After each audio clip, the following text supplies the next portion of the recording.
Bonjour à toutes et à tous. J'ai le plaisir de vous accueillir cet après-midi au Palais des Congrès. J'ai aussi le plaisir de participer en tant que jeune journaliste de sport à ces assises dédiées spécifiquement au sport. Cet après-midi, on va parler de l'économie du football. Alors vous en doutez, ce sera sur les droits télé. On en parle souvent, mais cette fois-ci, ce sera à travers le livre L'enquête de Christophe Boucher, intitulé Main basse sur l'argent du foot français. Un livre qui est paru en automne dernier aux éditions Robert Laffont.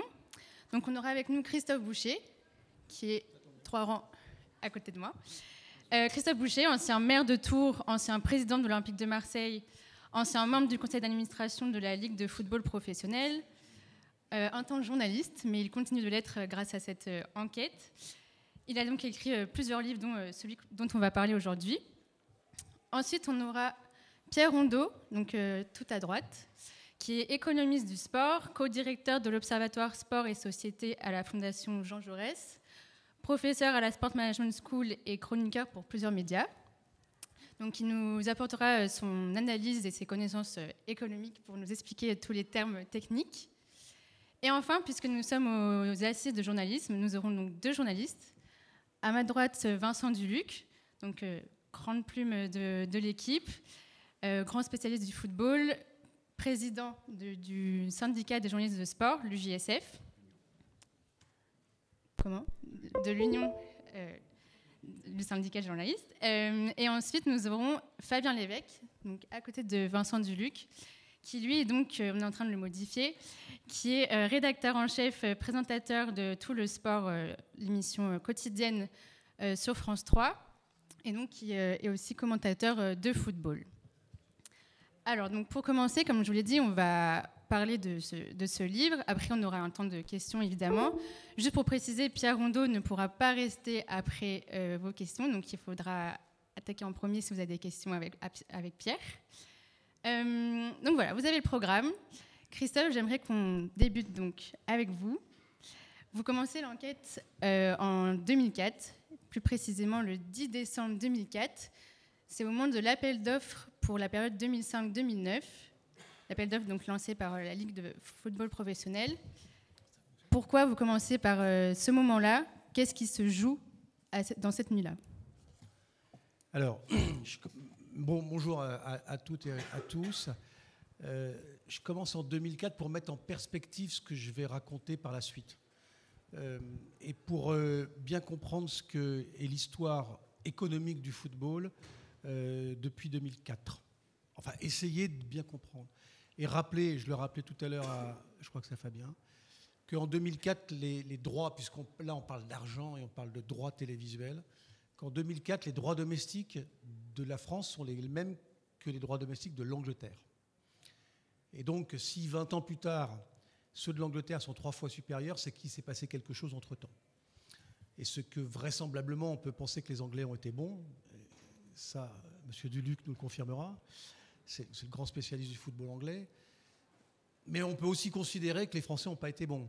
Et c'est vrai. Et donc, c'est pour ça que je pars de ce moment-là, pour bien remettre en perspective ce qui aboutit à la fin, on va employer un gros mot, mais je vais l'expliquer, à la financiarisation du sport. C'est-à-dire que le sport, c'est une économie qui va plutôt pas mal, contrairement à ce que les gens disent. Ce n'est pas une économie de bulle non plus, contrairement à ce que les gens disent, puisqu'il y a des gens qui viennent, qui payent, qui achètent des maillots, qui payent leur place, il y a des droits TV. Il y a d'autres qui touchent l'argent, les joueurs, en principe, enfin à 90%. C'est une économie. Là, ce qui est nouveau depuis quelques années désormais, c'est la financiarisation. C'est-à-dire qu'on vient rajouter une couche de finance et on exploite cette économie. Alors ça se passe comment? Ça se passe, c'est le sujet du livre, c'est comment un fonds luxembourgeois a pris finalement le pouvoir économique sur le football professionnel français. Mais ça se manifeste aussi par d'autres symptômes que vous pouvez voir tous les uns les autres. C'est qu'il y a des fonds de différents pays, mais notamment américains, qui prennent désormais des parts, comme s'ils prenaient des parts dans des actions, dans des clubs européens. Alors les clubs anglais, ils sont plus habitués, ils sont plus libéraux que nous, ils sont plus... Voilà. Mais désormais, dans les clubs français, à Toulouse, à Strasbourg, enfin on peut en citer, je crois, une dizaine, non, M. Duluc? Oui, à peu près. Et donc, ils prennent des parts. Et qu'est-ce qu'ils attendent? Ils attendent un retour financier de ces parts qu'ils prennent dans le foot français. Ils estiment qu'à un moment, il y aura un retour sur investissement. Et donc, ça s'appelle la financiarisation. Et donc, si l'économie a changé les choses dans le football, elle les a changées comme elle les a changées dans d'autres sports. Je ne pense pas qu'elle les ait beaucoup, contrairement à une idée reçue, je ne pense pas qu'elle les ait beaucoup abîmées. Elle les a amplifiées. Le dopage dans le vélo, par exemple, ça a amplifié le dopage dans le vélo, mais ça n'a pas inventé le dopage dans le vélo, l'économie. En revanche, la financiarisation, au bout d'un moment, il y a des gens qui vont demander l'addition. Il y a des gens qui vont arriver, qui vont dire, bon, on vous a prêté tant, on vous a donné tant, maintenant il faut nous rendre. Et donc ça va forcément avoir des effets pervers dans le temps, qui ne sont pas mesurables complètement pour le moment, mais qui sont mesurables en revanche pour les clubs français. C'est le sujet de mon livre. C'est qu'ils ont abandonné une partie de leurs droits économiques à vie. C'est-à-dire que ce n'est pas un contrat, mais en tous les cas... Ça, Christophe, du coup, on y reviendra plus tard. Voilà. J'aimerais qu'on aborde ce débat par 3 périodes, donc 2004 en premier, parce que c'est là que ça se joue avec, à ce moment-là, Canal+ et TPS. Est-ce que vous pouvez rappeler ce qui se passe? Et ensuite, je demanderai à Pierre, vous, votre regard à ce moment-là sur cette période-là, puisque c'est une période clé. Ce qui se passe dans cette période-là, et d'ailleurs, ça a commencé en 99, et ça se termine aujourd'hui. Donc là, on commence à avoir à peu près une période. C'est qu'à l'époque, les droits télévisuels sont un bien extraordinairement important stratégiquement pour les groupes télévisuels. Et que, donc en l'occurrence, Canal+. Canal+, et à l'époque TPS, pour les plus jeunes d'entre vous, j'imagine que c'est de l'archéologie, mais pour les plus vieux, on comprend bien. TPS, c'est ce qui a été créé pour faire pièce à Canal, et quand même 2 méga actionnaires, TF1 et M6, qui s'associent pour créer une plateforme télévisuelle, notamment dédiée au sport et au cinéma. Et donc, à partir de ce moment-là, 2004, ça va être la guerre pendant 20 ans, de savoir qui a les droits. Et là, tout le monde veut ces droits-là. Ils sont prêts à payer le prix réel, plus une prime pour avoir l'exclusivité, pour tuer le concurrent. Et donc pendant 20 ans, c'était le sujet. Et on arrive maintenant à un deuxième sujet, c'est qu'il n'y a plus personne pour acheter cette prime stratégique. Parce qu'en 2004, du coup, Canal+ acquiert les droits de la Ligue 1 pour 600 millions d'euros. Est-ce que, Pierre, vous pouvez analyser ce début de guerre en fait, entre les médias et entre la Ligue? Oui, alors bonjour à toutes et à tous. Alors moi, c'est ce que j'appelle effectivement la période 99-2020. C'est la période des 20 glorieuses, pour faire la comparaison et le parallèle avec les 30 glorieuses en économie. Ces 20 glorieuses, c'est l'explosion exponentielle de la valeur des droits qui a débuté effectivement avec l'arrivée de TPS, qui a mis en concurrence directement Canal+. On a en 2003 la loi Lamour qui est votée par le ministre des Sports de l'époque, Jean-François Lamour, qui impose à ce qu'à partir de 2003, on organise ce qu'on appelle des appels d'offres pour la vente et la mise en vente des droits de retransmission de compétitions sportives professionnelles, donc en l'occurrence de la Ligue 1 française.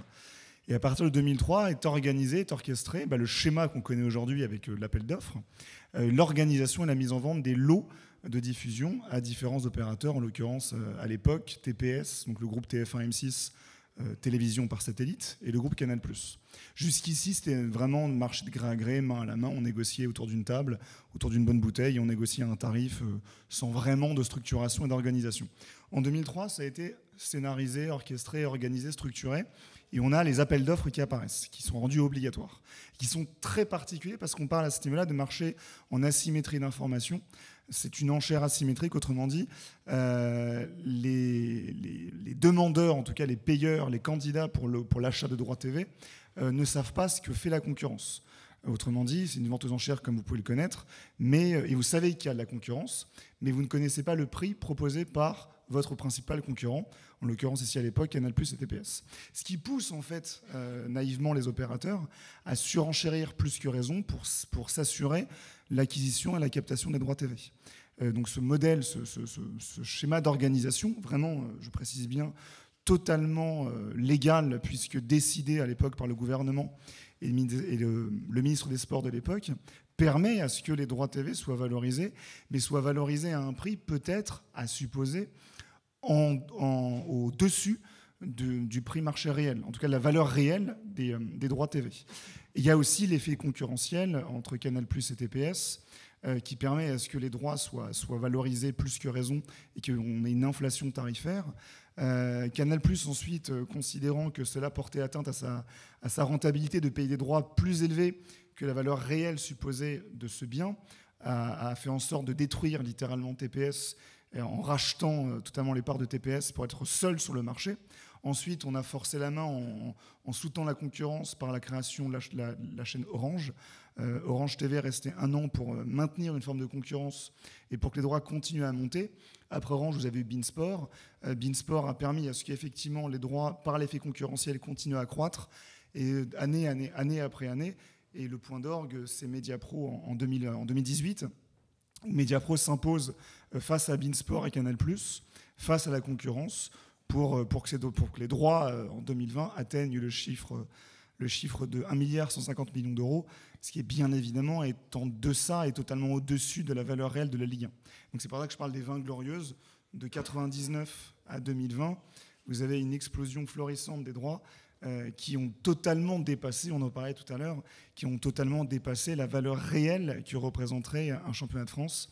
Quand je parle de valeur économique réelle, c'est sa capacité à pouvoir drainer à la fois des abonnés, mais à la fois drainer de la rentabilité, un retour sur investissement, des abonnés payants pour... je ne sais pas si vous vous rappelez, si vous avez suivi un peu le dossier, à l'époque de Mediapro, donc de Téléfoot la chaîne, le business plan de Mediapro, c'était 4 millions d'abonnés payant 25 € par mois chacun.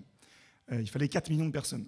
Pour vous donner un exemple de comparaison, aujourd'hui, le Pass Ligue 1 Amazon Prime aurait entre 1,4 million et 1,8 million d'abonnés à seulement 12,99 € par mois.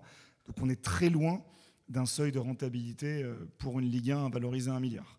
Donc aujourd'hui, comme tu l'as précisé Christophe, effectivement, on se pose la question de la capacité à générer une lucrativité et une rentabilité par les droits TV et à capter surtout de l'audimat, à capter des abonnés payants. Combien de personnes seraient prêtes à payer pour regarder la Ligue 1 en concurrence avec la Première Ligue, la Serie A, la Liga, la Bundesliga, la Ligue des Champions et toutes les compétitions sportives et toutes les plateformes de streaming. Donc c'est pour ça que je pense qu'aujourd'hui on est à la fin des 20 glorieuses et on est sur un retour en arrière et sur une dévalorisation des droits TV. Alors on va après dérouler le temps, mais avant de passer aussi à la période de Beansport, je voudrais m'adresser à Vincent. Vous êtes arrivé en 95 à l'équipe. Est-ce qu'à ce moment-là, en 2004, déjà, vous sentez qu'effectivement, il y a quelque chose qui a bougé au niveau du traitement médiatique? Est-ce que vous avez une conséquence ou est-ce que vous ne sentez pas grand-chose parce que vous êtes à l'équipe? Vous voulez dire lié au droit télé ou pas du tout? Seulement lié au foot en France? Seulement lié au foot en France. Est-ce que vous, ça va modifier une partie du travail journalistique pour vous? Le problème, c'est que je pense que c'est pas le foot qui nous a fait bouger, c'est l'évolution du lectorat et l'évolution, la disparition des kiosques et la transition vers le numérique qui a fait qu'on a fait de plus en plus de foot dans le journal. C'est-à-dire qu'avant 2004, la proportion de foot dans le journal, c'était à peu près un tiers. Et aujourd'hui, on doit être à 60% lycée sur l'année. Mais c'est pas lié au foot, c'est pas la Ligue 1 qui aurait eu le talent de mettre en scène ce feuilleton et de nous attirer comme ça. C'est plutôt qu'au fil des années, on a vendu de moins en moins de journaux quand on parlait de judo, d'escrime et d'autres sports, et qu'il y a d'autres sports qui sont devenus illisibles à cause des droits télé, comme par exemple le basket. Je ne suis pas sûr que la Ligue 1 soit très visible aujourd'hui avec Amazon, parce qu'on n'a jamais eu les chiffres. Je ne sais pas si Pierre a des chiffres secrets, mais les chiffres officieux, c'est 1,4 million, 1,8 million. Oui, mais une audience le dimanche soir, on n'a toujours pas ça. Ouais. Ça fait, c'est incroyable. C'est la première fois que c'est aussi opaque et qu'on n'a pas les vrais chiffres. Mais donc, historiquement, à l'équipe, on a fait de plus en plus de foot, de plus en plus de Ligue 1, parce qu'en fait, c'est notre feuilleton de nourricier. Et c'est vrai que sans doute, l'exposition, le fait que tous les matchs soient diffusés tout le temps, sur plusieurs jours, on a accompagné le mouvement et assez volontiers.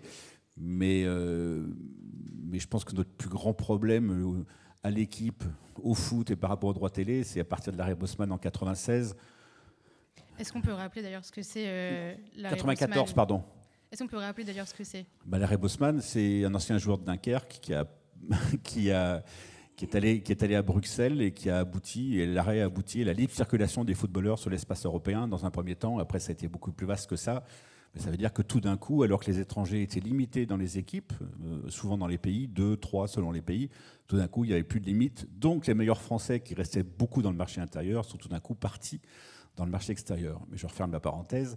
Voilà, pour l'équipe, c'est à peu près ça. Et je ne suis pas sûr qu'il y ait eu un lien vraiment entre l'explosion des droits télé et nous. Nous, à la limite, le lien... Enfin, nous, ce qui nous intéresse, c'est le nombre de lecteurs. Au début des années 2000, on vendait à peu près 400 000 exemplaires par jour.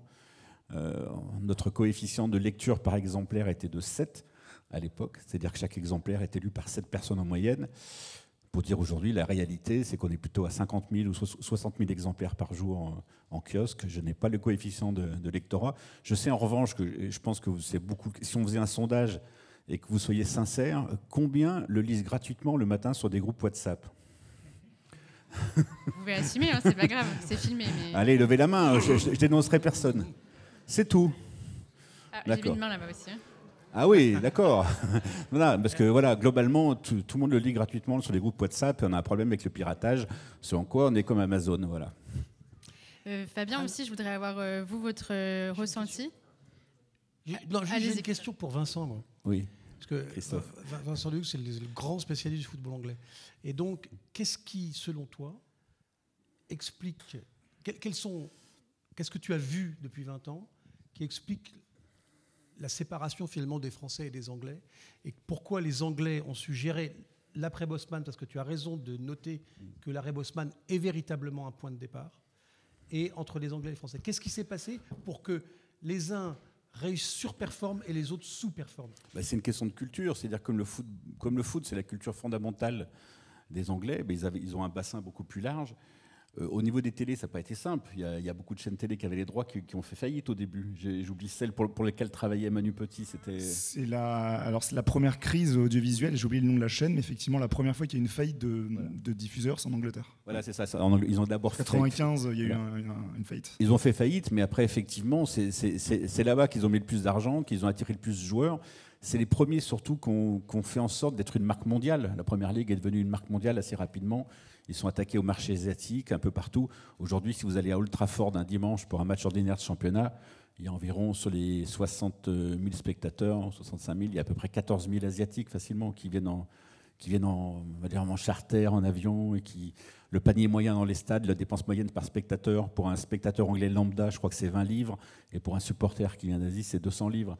Donc voilà, c'est devenu une marque mondiale, et c'est pas vraiment le cas de la Ligue 1, même s'il y a eu un match même si PSG Reims, ça a eu lieu à 13h pour nos amis indiens. Fabien, est-ce que pour vous, au service public, donc à France Télévisions, ça a eu un impact, ce début de guerre des droits télé ? Nous, on est toujours soumis à cette règle du droit à l'information pour nos émissions. Par exemple, pour notre journée de Ligue 1, on est limité à 1 minute 30 d'utilisation d'images et 30 secondes maximum par match. Donc pour la narration d'une rencontre... c'est aujourd'hui. Exactement, tout à fait, c'est le cas aujourd'hui. Donc par exemple, pour l'affiche du dimanche soir, si on veut revenir pour le traiter le lundi dans tout le sport, on a le droit à 30 secondes pour raconter un Marseille-Paris Saint-Germain en termes d'utilisation d'images. Donc ça limite la narration forcément pour raconter le feuilleton de la Ligue 1, ou sinon il faut être amené à acheter des minutes supplémentaires, ce qu'on fait fréquemment en fait, auprès des clubs qui deviennent en fait, au lendemain de la journée de championnat, propriétaires de leurs images. Donc souvent on va solliciter le Paris Saint-Germain, l'Olympique de Marseille, l'Olympique Lyonnais, bon, on a besoin de racheter 1 minute d'image. Après les tarifs ils varient en fonction des clubs, hein. Paris, ça va être 1 500 € la minute. Marseille, sur un tarif un peu équivalent. Les clubs un peu moindres, ça va être du 1 000 € la minute. Mais c'est... voilà, donc... Et Metz, ils payent, non ? Metz, on les paye également. Un peu moins cher, mais on les paye quand même. Mais du coup, c'est vrai que nous, dans notre traitement de l'information, on est soumis à cette règle du droit à l'information quand on est non détenteur de droit. C'est valable sur la Ligue 1, sur la Ligue des Champions également. Quand on est non détenteur de droit d'un événement, pour traiter en fait cet événement, ça peut vite devenir un casse-tête en fait pour raconter quelque chose dans un match où il s'est passé énormément de choses, où il y a eu beaucoup de buts. Ça devient, faut payer. Et aujourd'hui, alors après, on reste malgré tout une émission un petit peu refuge, parce que Pierre et Christophe l'évoquaient bien. Aujourd'hui, il y a un éclatement des droits sportifs. Et je constate d'ailleurs au quotidien, il y a plein de gens qui viennent me dire on aime regarder tout le sport parce que finalement, c'est des images qu'on n'a pas vues ailleurs, parce que les droits sont tellement éclatés aujourd'hui que les gens n'ont pas envie de payer 4-5 abonnements mensuellement. C'est pas dans les clous, c'est pas dans les cordes de chacun. Et c'est quelque chose et c'est pour ça d'ailleurs que le piratage est de plus en plus présent, c'est que les gens n'ont plus envie de casquer autant pour voir le feuilleton de la Ligue 1 ou des championnats étrangers ou de la Ligue des Champions, etc. Donc ça devient complexe et c'est ce qui fait aussi qu'aujourd'hui, les droits sportifs baissent parce que forcément, ils génèrent moins d'abonnements. Donc mécaniquement, l'économie elle devient bancale. Et donc ce qui fait que le modèle économique du football français devient un petit peu caduque, et ce qui complique les choses. Et c'est vrai qu'on a certainement un plafond aujourd'hui de 500 millions d'euros pour les droits pour arriver ne serait-ce qu'à l'équilibre. On ne parle même pas de rentabilité. Pour être à l'équilibre, on va parler sur un investissement de 500 millions d'euros. Au-delà, ça paraît complètement déraisonnable. Ensuite, donc, on va passer à la seconde période où là aussi ça a perturbé le marché. C'est l'arrivée donc, de beIN Sport. On en parlait tout à l'heure. Pourquoi cet entrant, finalement, c'est le seul qui a réussi à affronter Canal+ au niveau de la concurrence, Pierre? Alors, je ne sais pas si j'ai envie de raconter la version officieuse, parce que ça n'a jamais été officiellement... Non mais voilà, on sait que d'ailleurs c'est l'équipe qui avait sorti l'information avec France Football. Il y a des soupçons, je veux dire au conditionnel, parce que pour l'instant il n'y a pas d'acte juridique, mais il y a des soupçons non pas de corruption, mais d'entente, on va dire, entre Nicolas Sarkozy, Michel Platini et le Qatar. On est en 2010. Les Qataris veulent absolument, pour briller, pour faire ce qu'on appelle du soft power, obtenir l'organisation d'une Coupe du Monde de football. Vous avez à l'époque Nicolas Sarkozy, donc président de la République, et Michel Platini, président de l'UEFA. On sait que Nicolas Sarkozy est un grand supporter du PSG et il souhaiterait que le PSG redevienne le club qu'il a toujours voulu être, c'est-à-dire le premier club de France. Et il sait que les Qataris sont prêts à investir beaucoup d'argent dans le football. À la fois, ils veulent investir de l'argent dans le foot et organiser une Coupe du Monde.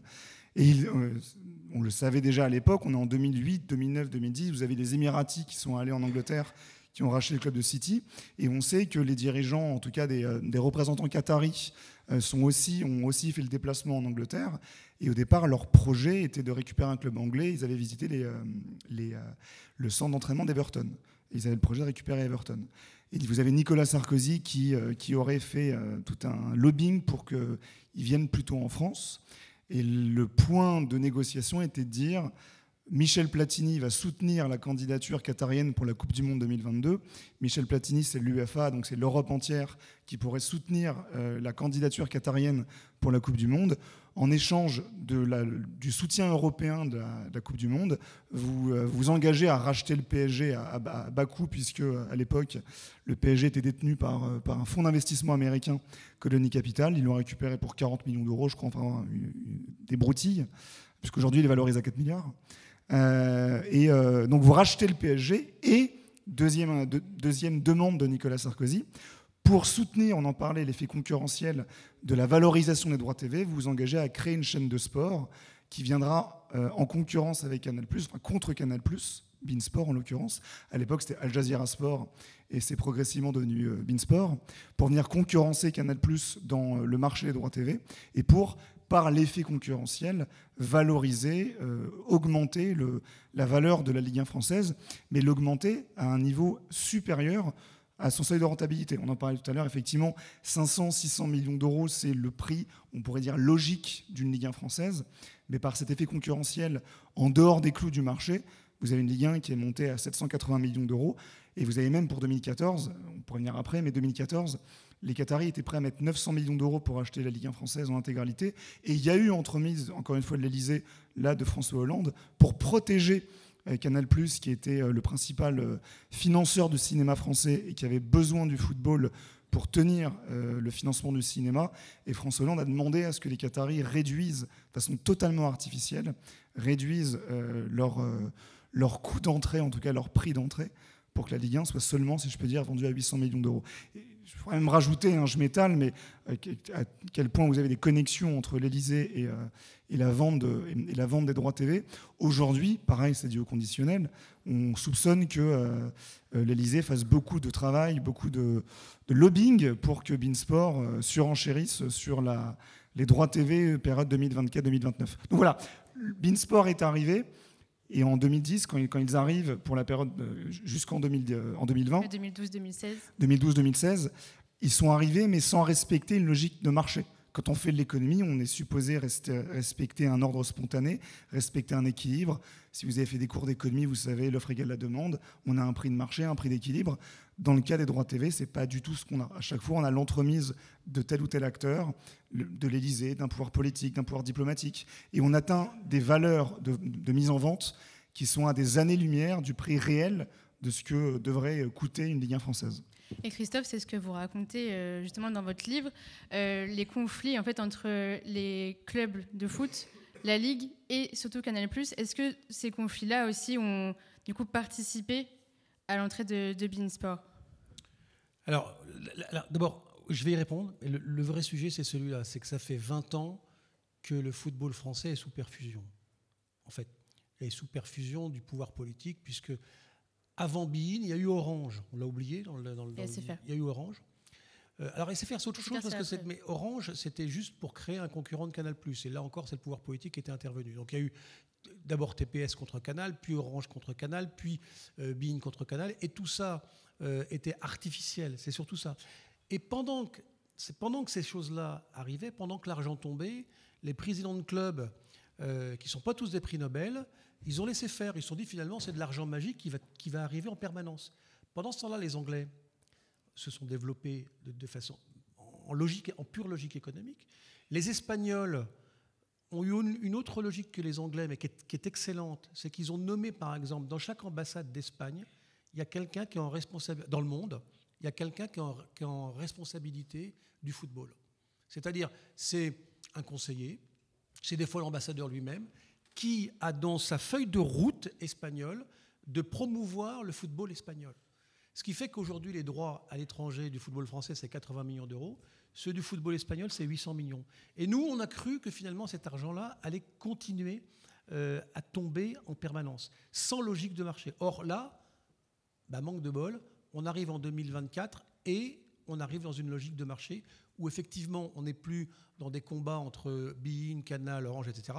Mais on arrive dans une véritable logique de est-ce qu'il y a des gens, des téléspectateurs, pour regarder le produit que je vais filmer. Alors, s'ajoute à ça, c'était le sens de votre question, j'y réponds, c'est que pendant 20 ans, c'est pour ça que j'avais pris 2004 à l'origine, qu'est-ce qui se passe? Canal tue, pardon pour l'expression, TPS. Mais Canal, dans le même temps, convoque les dirigeants du football français en leur disant « J'ai mis 600 millions d'euros sur la table, mais je vous préviens, c'est la dernière fois. C'est la dernière fois. Et ça ne vaut pas 600. Donc, je vais tout faire, je vais faire en sorte pour que je ne paye pas plus à l'avenir. » Donc, pendant 20 ans, les dirigeants de Canal+ et les dirigeants de la Ligue se sont fait la gueule, enfin, plus que ça d'ailleurs, se sont envoyés du papier bleu quasiment tous les mois, parce que les uns critiquant les autres, la Ligue accusant Canal de ne pas faire le jeu des clubs, les clubs pensant que Canal devait être leur canal de diffusion exclusif, les clubs pensant que Canal ne pouvait pas se passer du football français. Et là, à mon avis, ils ont fait une erreur. Et puis, encore une fois, les dirigeants n'ont pas fait le boulot.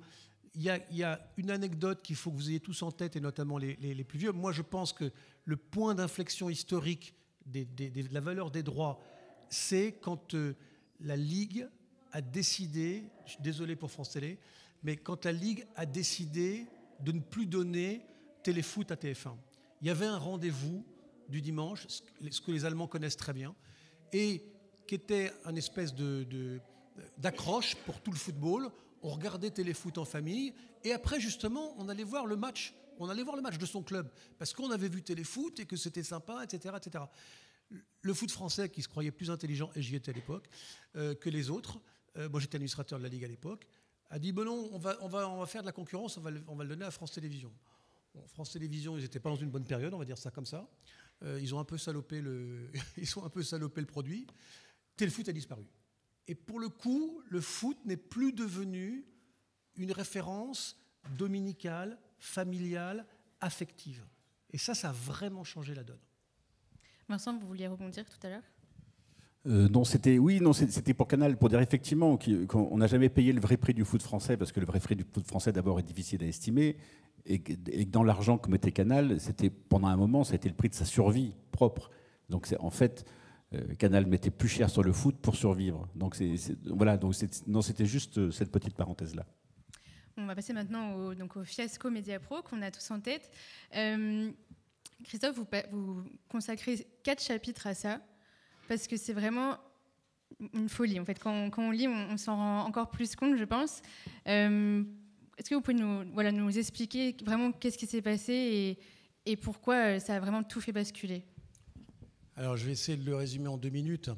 Mediapro, c'est un acteur mondial, espagnol. C'est pas l'épicerie du quartier. C'est un véritable...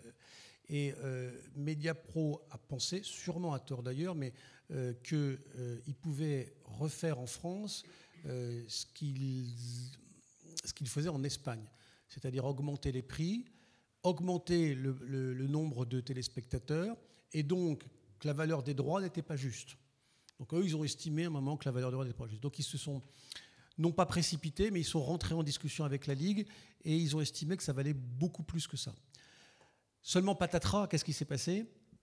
Il y a eu le Covid.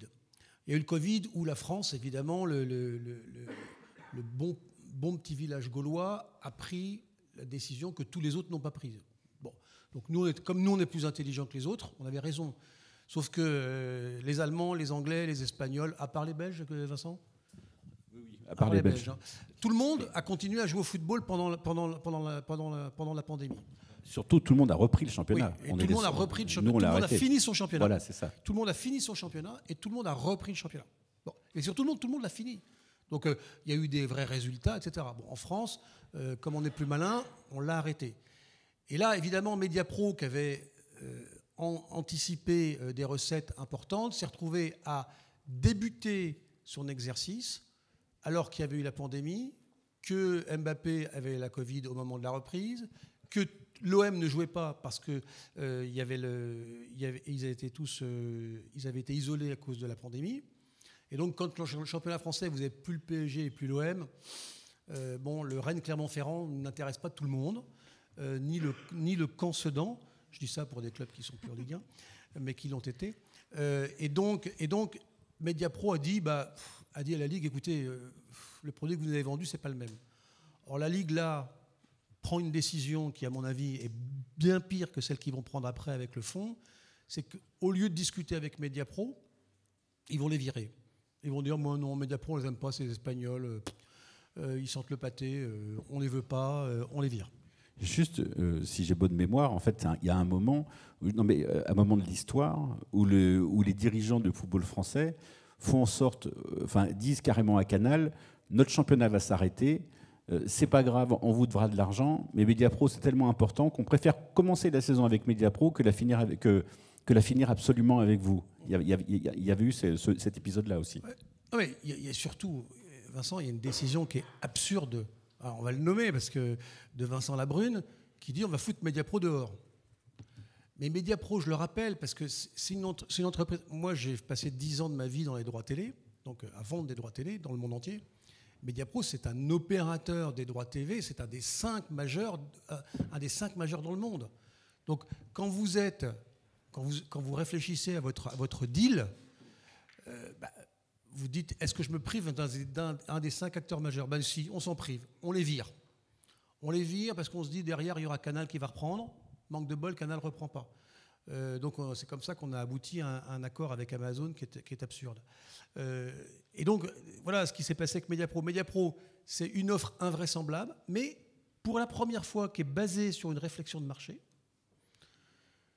Manque de chance, il y a la Covid qui arrive, et manque de chance aussi, c'est que Mediapro et Canal n'arrivent pas à s'entendre. Parce que là, il faut expliquer ouais.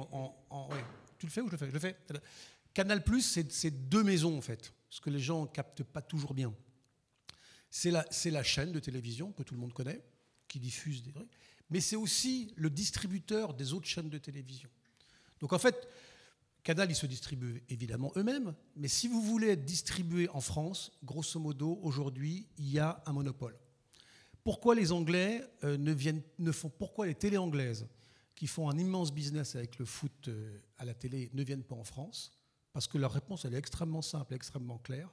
Il y a une barrière à l'entrée qui est insurmontable en France, c'est le monopole de Canal. C'est-à-dire que, grosso modo, une fois que vous avez les droits, vous prenez votre petite serviette, vous mettez votre cravate et vous allez voir Canal et vous lui dites « Est-ce que tu veux bien me diffuser ?» Or, Canal, qui s'était fait avoir sur l'appel d'offres Mediapro, bon, on va pas le développer, en tous les cas, qui s'était planté. Ils ne se sont pas fait avoir, ils ont mal évalué la situation, ils se sont plantés. Ils n'avaient plus aucun droit. Et donc, quand Mediapro a frappé à la porte, ils ont dit bah non, nous, on ne vous diffusera pas. Et donc, ça a été une catastrophe en chaîne.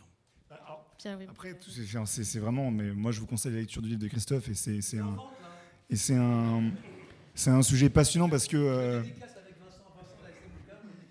Là, j'ai vu par exemple, dans l'actualité récente, les gens se passionnent, je ne sais pas pourquoi, pour le clash entre Inès Reg et Natacha Saint-Pierre. Mais ça, c'est bien plus intéressant. Parce qu'on dit que c'est Canal qui a mal pris d'avoir perdu les droits, donc qui en veut à Mediapro. Mais après, c'est qui a raison, qui a tort, et qui ment et qui dit la vérité.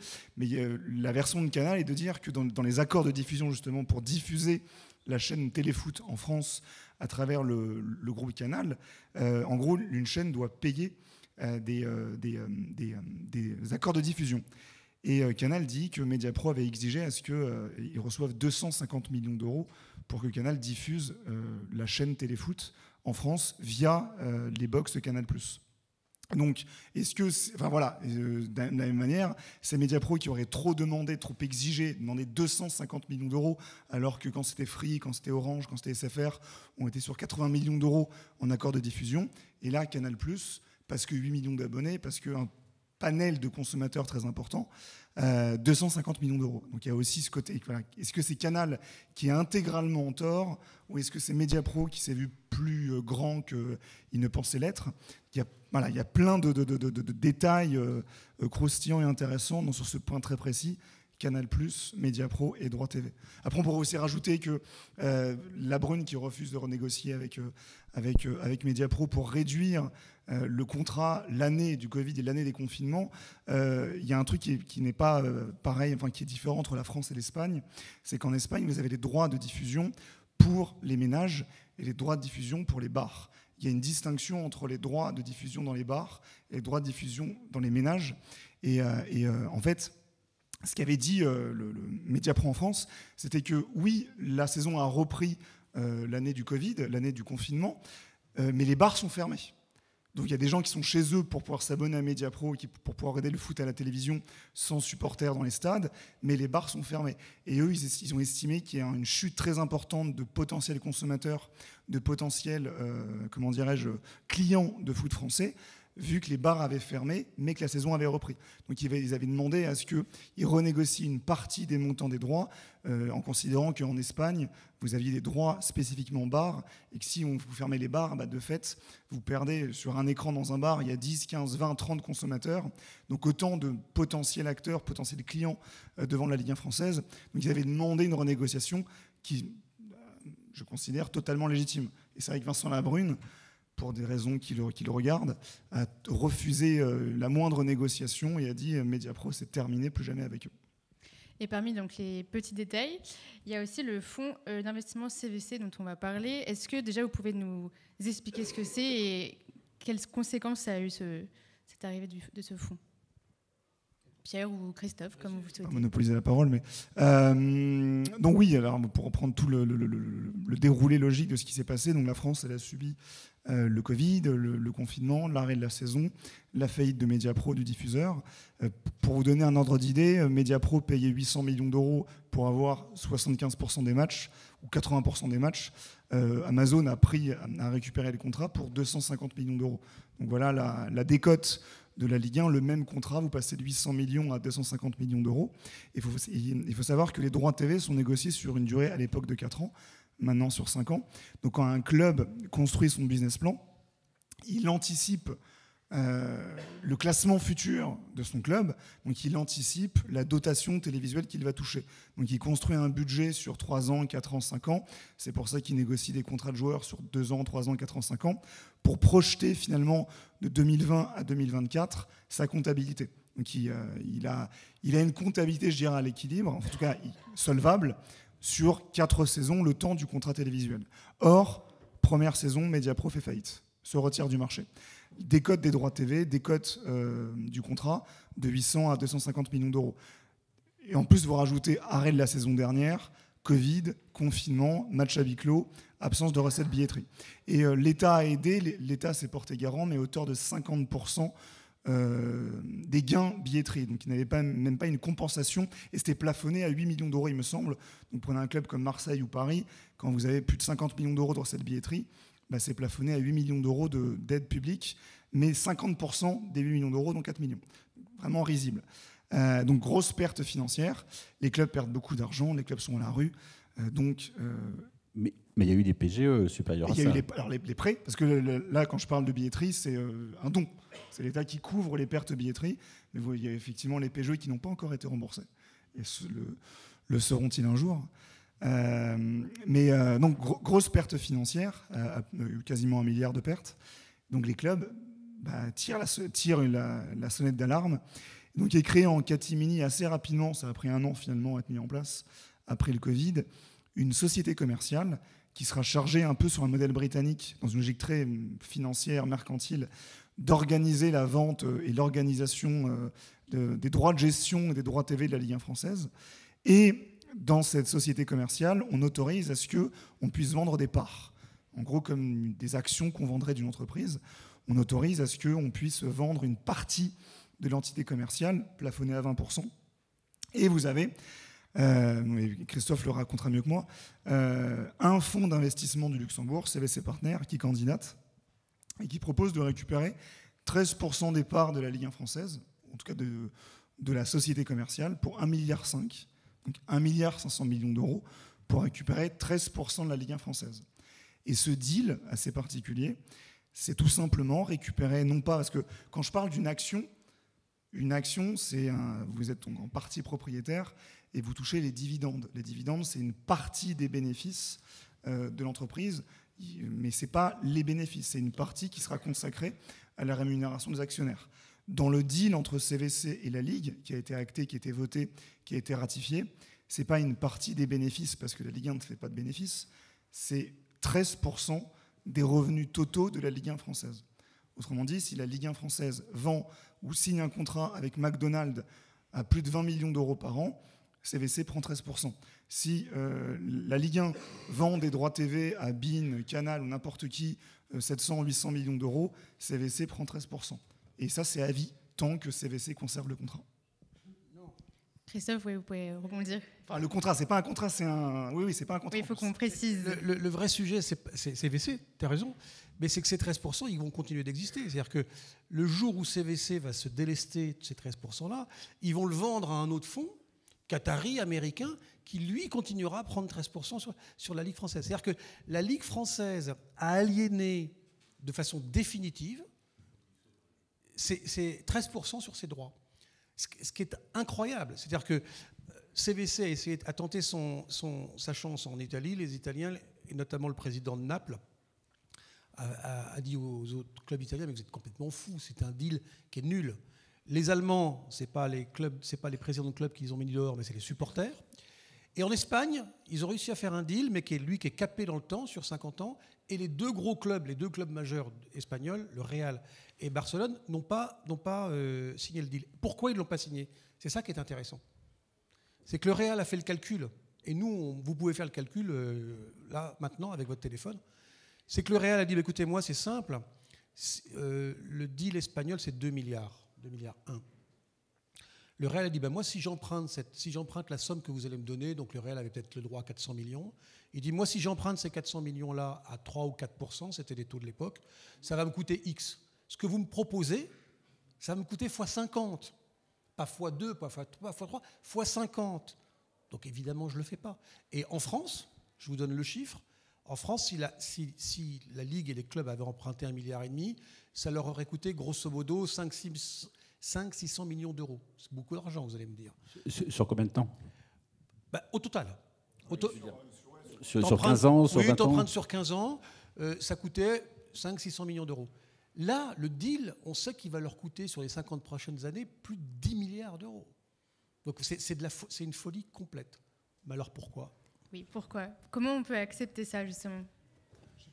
Est-ce qu'on a une réponse? Mais moi, j'ai une réponse un peu philosophique à ça. Il y a d'abord une raison personnelle, qui est effectivement que la vision de la société commerciale, c'est celle de Vincent Labrune, et qui va toucher une commission qu'il a touché ou qui va toucher une commission. Il a eu 3 millions. 3 millions. Mais comme il dit, mais une fois qu'on enlève les impôts, ça fait plus que 900 000.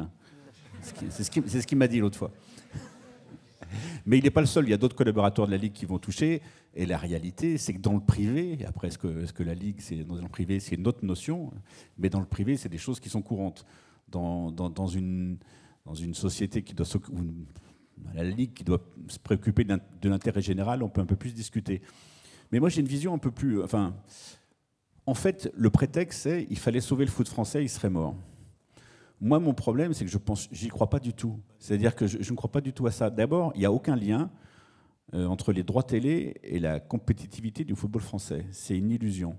C'est-à-dire qu'à chaque fois qu'il y a eu afflux d'argent grâce aux droits télé dans le football français, ça a seulement poussé les clubs à surpayer les joueurs moyens. Mais ça n'a jamais changé quoi que ce soit au niveau de la qualité des clubs. Et même historiquement, il y a beaucoup de clubs qui ont déclenché des générations fantastiques en partant justement de la formation. Fabien travaille sur le premier titre de Nantes en 1995. Typiquement, Nantes a été au bord de la faillite. Et c'est en faisant jouer ces jeunes, en étant obligé de faire jouer ces jeunes et en ne pouvant plus recruter, que finalement une génération incroyable a émergé. Et c'est à peu près comme ça partout. Même à l'échelle de Lyon, qui était un club plutôt solide, ils ont été en pleine austérité au moment où ils ont construit leur stade, et c'est la génération Lacazette, Tolisso, Fekir, Umtiti, etc., parce qu'ils ont été obligés de les faire jouer, parce que pendant 4 ans, leur plus gros transfert, c'était 3 millions d'euros. Donc en fait, il n'y a pas de lien, c'est une fausse menace. Et pour moi, je veux dire que le football français touche dans le prochain contrat 500 millions par an ou 800 millions par an, je pense qu'on ne verra pas la différence sur le terrain. Voilà. Ce qui, pour encore une fois dénoncer, ou en tout cas s'offusquer du contrat CVC, c'est qu'effectivement, s'ils étaient amenés à toucher 500 millions d'euros, dans le deal passé entre CVC et la Ligue, c'est précisé dans le bouquin de Christophe, vous avez un business plan étalé jusqu'en 2038, 2032 32, qui fixe des objectifs. Et pour vous dire à quel point on peut être dans une forme de folie, il fixe comme objectif que la Ligue 1 sera valorisée en 2032 à 1,8 milliard. 1,8 milliard, 2032. Et que si ce business plan n'est pas respecté, ils peuvent récupérer gratuitement 1%. Ils sont à 13. Si on passe à 500 millions, par exemple, ils vont passer à 14%, gratuitement. C'est le deal. Ils ont signé, très contents, 1,5 milliard. Le PSG a récupéré 200 millions d'euros, Marseille et Lyon ont touché 90, les autres, un pool à 80, d'autres à 33. Voilà. Mais aujourd'hui, en l'état actuel des choses, on a ce type de contrat, enfin, c'est pas un contrat, ce type de deal entre CVC, un fonds d'investissement, et la Ligue 1 française. Et donc, on est très content de se lier à vie pour 80 millions d'euros. En Angleterre, le 20e de Première Ligue, il touche 100 millions d'euros de droits télé. Par an, oui. 100 millions par an, oui. Non, mais c'est ce qui fait qu'on a un football français qui est totalement sous perfusion aujourd'hui. Et c'est vrai que c'est cette course permanente de la Ligue pour aller chercher du droit télé, le rêve du milliard qui a été présent pendant de longs mois, qui était totalement illusoire.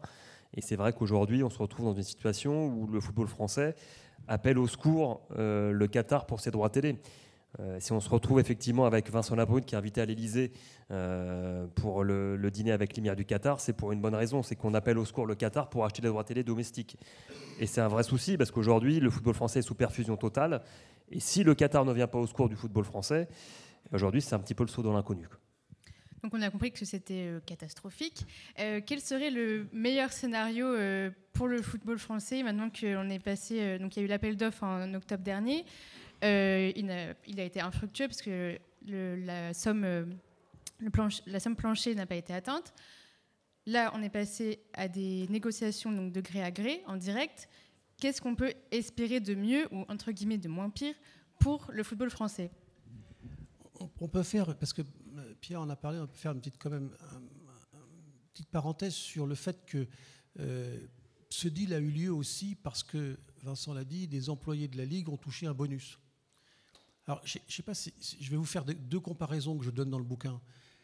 Vous imaginez le type qui travaille chez Carrefour, qui fait rentrer Coca-Cola chez Carrefour. Bon, ils y sont déjà, mais imaginez qu'il fasse rentrer Coca-Cola chez Carrefour et que Coca-Cola lui paye une prime. C'est quand même le monde à l'envers. Imaginez un maire qui signe des permis de construire et qui a une prime de Bouygues. Non, ça n'arrive pas, Vincent. Comme quoi les journalistes disent beaucoup de conneries. 2026 peut-être. Non, mais je peux vous dire que, ayant été maire, étant élu et encore élu, ça c'est la prison directe. Hein. Je veux dire, ça rigole même pas. Imaginez que quelqu'un trouve un transfert d'argent entre Bouygues, Nexity, Vinci, que sais-je, et un élu, c'est la prison directe. Ben non, là, les salariés de la Ligue, le président en premier, ont touché de l'argent, alors que, je le rappelle ici, la Ligue est une sous-délégation de service public. Alors que la Ligue commercialise les droits au nom des clubs. Les droits appartiennent au club, mais c'est un peu fictif, c'est la loi de 2003 dont tu parlais.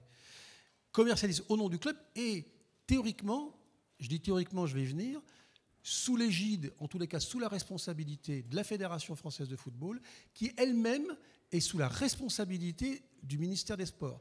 Ça, c'est théorique, parce que moi, quand j'ai fait l'enquête sur CVC et que j'ai appelé le ministère des Sports pour leur demander s'ils avaient le contrat avec CVC, ils ne l'avaient pas. Donc, ce qui veut dire qu'ils n'avaient rien regardé. Donc là, vraiment, on touche au cœur. Alors, qu'est-ce qui pourrait changer ? Moi, sincèrement, je ne sais pas qui l'a dit, Vincent, que le football français est 600, 700, 800 dans les heures, dans les semaines qui viennent, ça ne changera rien et on s'en fiche. En revanche, pour aller plus loin, il faudrait aussi que les pouvoirs politiques s'intéressent un peu plus à son sport. Parce que pourquoi le football espagnol a réussi ?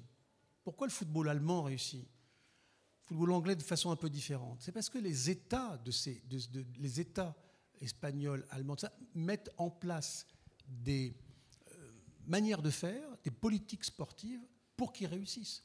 Quand je vous disais tout à l'heure que j'ai interviewé pour ce bouquin Jaume Rojas, qui est le PDG de Mediapro.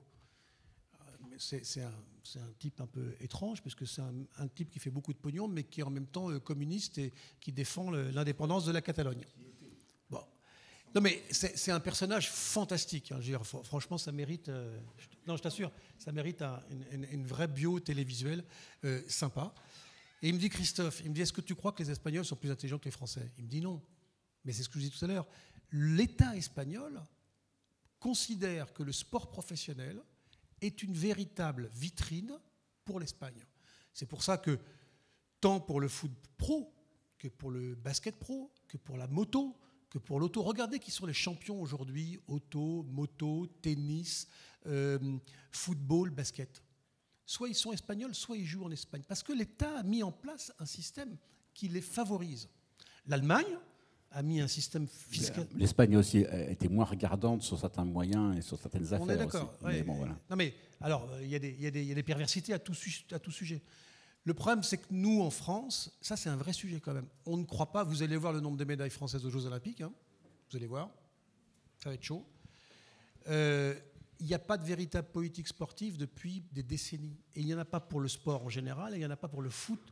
Pour le sport pro en particulier, et encore moins pour le... Ouais, mais c'est pas lié à un manque de moyens, Christophe. Par exemple, la Fédération française de tennis génère beaucoup d'argent.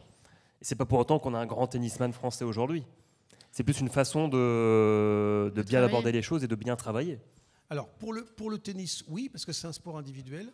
On a beaucoup parlé, et à mon avis, c'est vraiment la date. C'est Vincent qui a introduit la date, mais il a raison, c'est comme le calendrier avant et après Jésus-Christ. Dans le football, vous avez avant et après Bosman. Et il se passe deux choses, enfin, c'est deux ères différentes. Vous avez avant Jésus-Christ, après Jésus-Christ, vous avez avant Bosman, après Bosman. Pourquoi ? Parce qu'après Bosman, je vous rappelle quand même qu'avant Bosman, la France a été, pas très longtemps, première au classement de l'UEFA et deuxième au classement de l'UEFA pendant très longtemps. En 1993, en dehors de l'OM qui gagne la Ligue des Champions, on a 2 demi-finalistes de Coupe d'Europe en 1993. Oui. Donc, Auxerre et Monaco. Donc, et nous, on n'a pas suggéré cet après-Bosman. Bon, parce que et les autres pays y ont pensé. Et ils ont donné des facilités. Et en Allemagne notamment, les conditions sociales, alors on peut en discuter, c'est un sujet politique, philosophique intéressant, mais en Allemagne, les conditions sociales et fiscales pour le sport pro sont très favorables. Très favorables. Donc c'est là aussi qu'il faudrait... Est-ce qu'on a envie de travailler ? Est-ce que c'est dérisoire de voir 11 types qui courent après, ou maintenant femmes qui courent après un ballon ? Il faut se poser la question. Les autres pays se sont posés la question, ils ont répondu de façon différente que la nôtre. Mais il y a quelque chose qui est assez étonnant, c'est qu'en ce moment-là, on nous dit que la priorité, c'est le sport cette année. Enfin, c'est plus la priorité, c'est la grande cause nationale. Ouais. Et pendant le Covid, pour justifier l'arrêt du championnat, la ministre de l'époque avait dit « mais le sport n'est pas la priorité ». Mais ça aurait été bien qu'elle le soit au moins pour elle, quoi. Mais c'est vrai que... Je ne sais plus si c'est le cœur du sujet, si on traite maintenant des politiques sportives françaises et... On reviendra après là, pour la dernière question avant de donner la parole. Parce qu'en gros, c'est un choix politique qui a été fait. Tu citais l'Espagne à juste titre. Et c'est un peu même le modèle dans le lien entre l'État, les politiques publiques et le financement du sport d'élite. C'est un peu aussi le modèle britannique que n'a pas pris la France. La France, si on veut aussi voir le verre à moitié plein, on peut considérer que sportivement, au tableau des médailles, elle est devant l'Espagne. Elle est devant l'Allemagne, elle est devant l'Italie. Alors certes, elle est derrière l'Angleterre, mais on est quand même la deuxième meilleure nation européenne au tableau des médailles. Et si je prends tout sport confondu, en plus, enfin sport olympique et sport non olympique, je prends vraiment les performances sportives pour tous les sports et toutes les disciplines confondues, on est la 5e puissance mondiale et la 2e puissance européenne. Donc on n'est pas non plus mauvais, si je puis dire. Alors effectivement, l'Espagne et l'Angleterre, ils ont fait un choix particulier, tu l'as dit à juste titre, vis-à-vis de la fiscalité, vis-à-vis des dotations et des choix de politique publique. Ils ont une logique d'excellence. Ils vont soutenir le sport de haut niveau. Ils vont soutenir les meilleurs. Nous, voilà, on a une fédération de tennis qui est très riche, mais ça fait depuis 1983 qu'on n'a pas gagné Roland-Garros. Le Tour de France, depuis combien de temps on n'a pas gagné un Tour de France ? Mais pour autant, dans le top 1000 ATP en tennis, la France est le pays le mieux représenté. On a beaucoup de sportifs, parce que l'État aide les sportifs, mais pas les meilleurs. Voilà, le sujet, Pierre, merci, parce que sinon on ne va jamais finir et jamais libérer la salle. Donc on s'en fiche de combien va être vendu les droits télé, ce que vous avez dit, mais cette multiplication des chaînes, parce qu'on est quand même aux assises du journalisme, je voudrais qu'on voit si ça a un impact sur les journalistes, sur la profession en elle-même. Parce que souvent, on parle de précarisation du journalisme. Est-ce que cette multiplication des chaînes est à l'origine de ça ? Alors là, je mets ma casquette de président du JSF. C'est pas un syndicat, c'est une union. Pardon. Et, non, il n'y a pas beaucoup d'impact en fait de la télé. Simplement, c'est les commentateurs qui sont précaires et qui passent d'une chaîne à l'autre et qui ne savent pas la saison d'après où ils vont aller, sans compter que Amazon Prime, par exemple, c'est pas une chaîne de télé. Il y a une émission par semaine. C'est-à-dire qu'il y a pas la chaîne n'existe pas le reste de la semaine. Elle existe juste le dimanche soir, de 19h à minuit. Donc voilà, et les gars sont plutôt précaires, pigistes, ils ont des contrats. Nous, on le sait, puisqu'ils travaillent à l'équipe. Il y a un accord entre l'équipe 24-24, qui est la société qui pilote la chaîne, et Prime. Non, la précarité, elle existe sur nous à cause de tout le reste, c'est-à-dire à cause de la transformation des médias, à cause de la difficulté de la presse papier en général, à cause de la raréfaction des kiosques, à cause d'une transition numérique un peu lente. Et voilà, ça devient très difficile. Et aussi à cause de la confusion des voix entre les journalistes, entre les youtubeurs, l'absence de frontières comme ça rend cette profession justement, un peu plus fragile. Quand on est journaliste, au final, quand on travaille pour un média, on peut avoir aussi comme l'ordre de devoir valoriser les droits. Est-ce que quand on est journaliste, ça pose un problème déontologique, ça ? Alors, c'est-à-dire ? Est-ce que le fait d'être déjà malléable d'une chaîne à l'autre, donc on s'adapte à une ligne éditoriale, et en plus, il faut bien vendre entre guillemets le produit Ligue 1, le produit sportif. Alors, en fait, oui, la question, c'est est-ce que les journalistes qui commentent le produit chez les diffuseurs le traitent de manière journalistique ? Je trouve qu'il y a eu un virage à Canal+, il y a à peu près une dizaine d'années, sous l'impulsion de Karim Nedjari, qui a compris qu'on ne pouvait pas prendre le téléspectateur pour un imbécile, et qui est le premier à demander, notamment à Stéphane Guy par exemple, quand le match est mauvais, il faut dire qu'il est mauvais. Et là, je trouve qu'on est rentré dans une maturité journalistique dans le traitement du sport à la télé qui était intéressante. Il fallait arrêter de nous dire c'est fantastique, merveilleux, quelle chance vous allez avoir de ce Metz-Montpellier, vraiment un très bon 0-0 ce soir. Non, voilà, il y a un moment, ça va, il faut arrêter ça.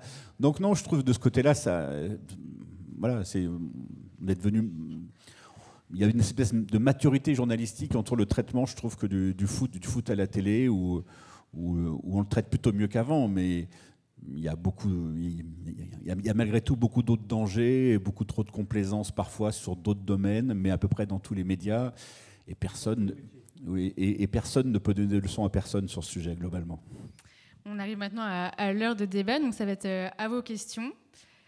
N'hésitez pas à dire aussi à qui s'adresse la question. J'ai une question pour Vincent. C'est quoi le S de USJSF ? Il n'y a plus de S, c'est UJSF. Ah ouais, d'accord. Non, on a enlevé le S. Mais ça, c'est quand tu étais journaliste, il y avait encore le S. Une fois que tu es parti, on a dit c'est plus la peine.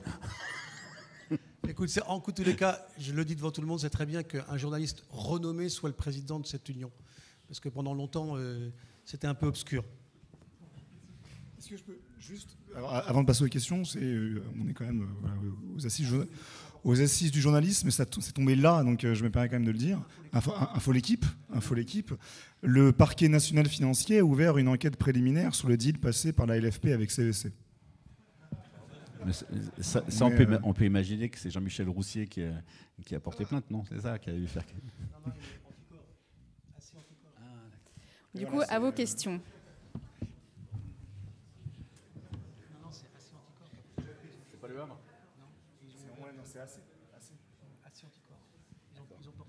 Oui, alors, ils ont fini de parler. J'ai une question pour M. Christophe Boucher. S'il m'entend. Pardon. Il n'y a pas l'air. Oui, j'ai une question pour M. Christophe Boucher. Je me présente, Médarac, des Z-Foot, journaliste. Alors, je me suis présenté, M. Médarac, journaliste. J'ai pas entendu, pardon.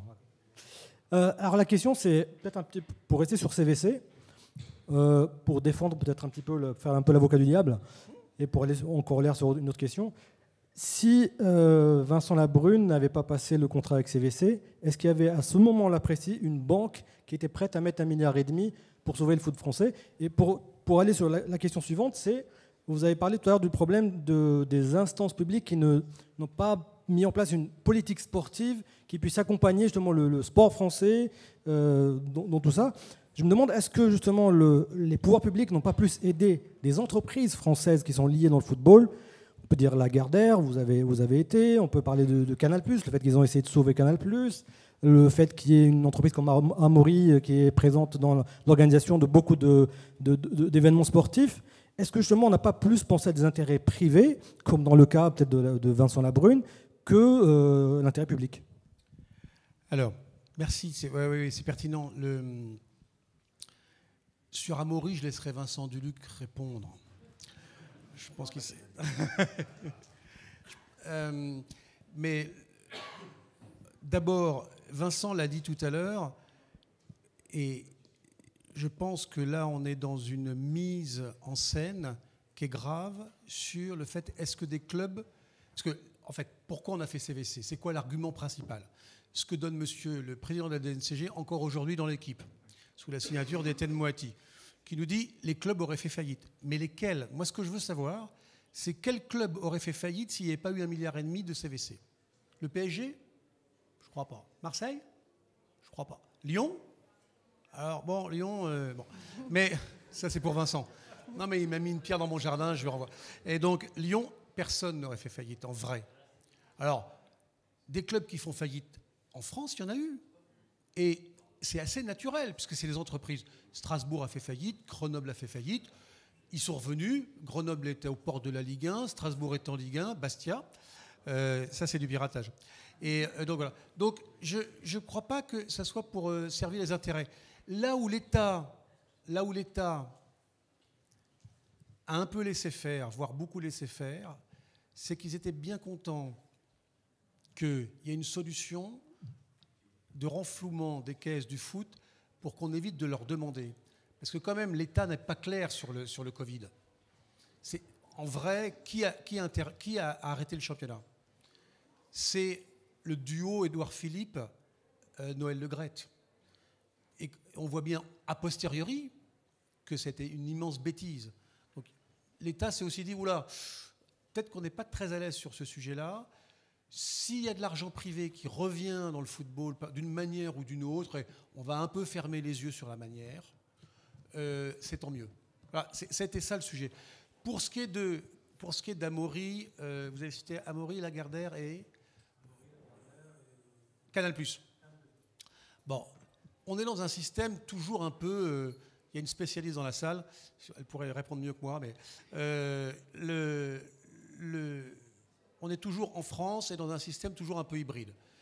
C'est vrai qu'Amaury a deux têtes très bizarres, puisque d'un côté, pour ceux qui ne savent pas, c'est le propriétaire, donc les enfants Amaury sont les propriétaires à la fois de l'équipe et à la fois d'organisations sportives, dont la plus connue est le Tour de France.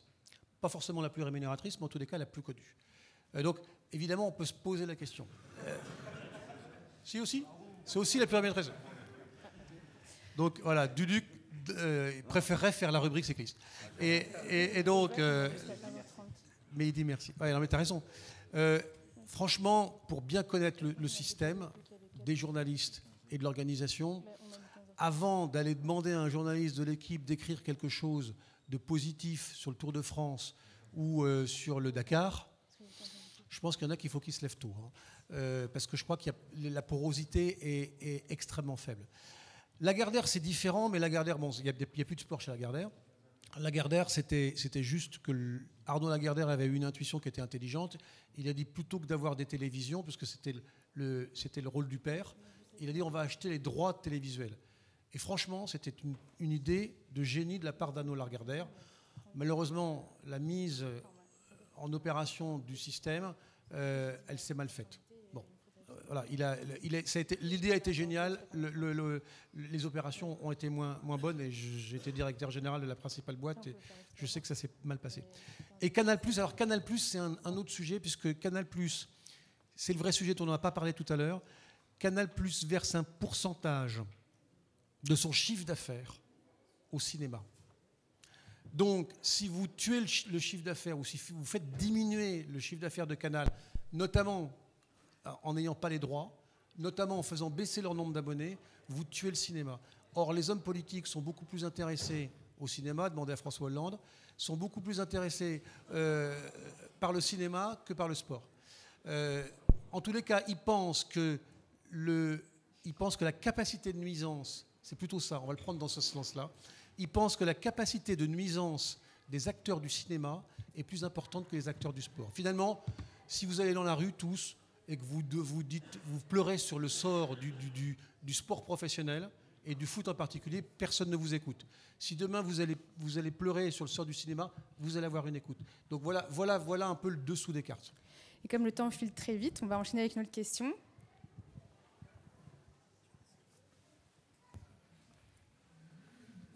Bonjour, question pour Pierre, mais tout le monde peut répondre. Il y a quelque chose qui a énormément changé pendant les 20 glorieuses que vous avez décrites, c'est la programmation horaire. Voilà, je voulais savoir un peu quels pouvaient être les enjeux. On est passé d'énormément le match le samedi soir, aujourd'hui beaucoup plus le dimanche. Quels vont être les enjeux à la fois quand on sait que beaucoup d'acteurs qui vont au stade, notamment dans les tribunes populaires, poussent pour des matchs le samedi. Voilà, quels vont être les enjeux, comment ça se négocie, notamment pour la période 2024-2029 ? Je ne sais pas si on prend d'autres questions, on répond... si je réponds tout de suite. Allez-y, on prendra une dernière question. Mais sur la programmation même, ce serait intéressant, j'y pense aussi par rapport à France Télé, à la programmation de la Coupe de France la semaine, mardi et mercredi soir. Et parfois pour des clubs amateurs, c'est toujours... c'est vrai que la question se pose. Je ne sais pas si c'est France Télé qui... Non, c'est la fédération qui fixe les dates de calendrier, en fait. C'est vrai que les 32e et les 16e se jouent les week-ends, mais ensuite, après, c'est uniquement en milieu de semaine. Effectivement, tu soulèves un problème qui est intéressant. Pour les clubs amateurs qui vont loin en Coupe de France, jouer en milieu de semaine, ça n'a pas de sens. Et effectivement, la programmation est une demande de la Ligue, en tout cas la Ligue pour le championnat et de la Fédé pour la Coupe de France. qui répond parfois à des intérêts pécuniaires et commerciaux. Le match à 13h, par exemple. Le match à 13h, effectivement, évidemment, c'est pour capter l'attention du public asiatique et pour mettre des matchs en prime time en Asie. Mais ce qui est intéressant, c'est pourquoi les Anglais, on en parlait tout à l'heure, pourquoi les Anglais ont une ligue si riche et si puissante, si importante, si valorisée, si connue à travers le monde. Pour plein de raisons différentes, dont l'organisation économique dont on a parlé. Mais un truc qu'on oublie aussi souvent, c'est qu'ils avaient des problèmes de hooliganisme dans les années 80-90. Et pour lutter contre ces mouvements hooligans, il y a eu plusieurs choses qui ont été faites, dont une en particulier, c'est de mettre les affiches à risque, autrement dit les derbies, ou les matchs à risque avec 2 grandes équipes et donc 2 grands groupes de supporters, de les mettre à 13h. Dans l'idée, c'est de se dire ils vont éviter d'aller au pub. Plutôt que de passer la journée au pub, arriver bourré au stade à 20h et se foutre dessus, on met le match à 13h, mais le derby à 13h, pour des raisons de lutte contre le hooliganisme et la violence. Sauf que la conséquence, c'est que un derby à 13h, il est à 21h en Asie. Donc dès les années 90, les Anglais, sans même le vouloir, ont vendu de l'image, ont vendu de l'attention au public asiatique. Et le Chinois lambda, qui commence à regarder le football, il a commencé le football par du Manchester City United, par du Arsenal Chelsea. Et donc si aujourd'hui on lui propose du PSG Reims, il dira oui, mais d'accord, mais bon, au choix...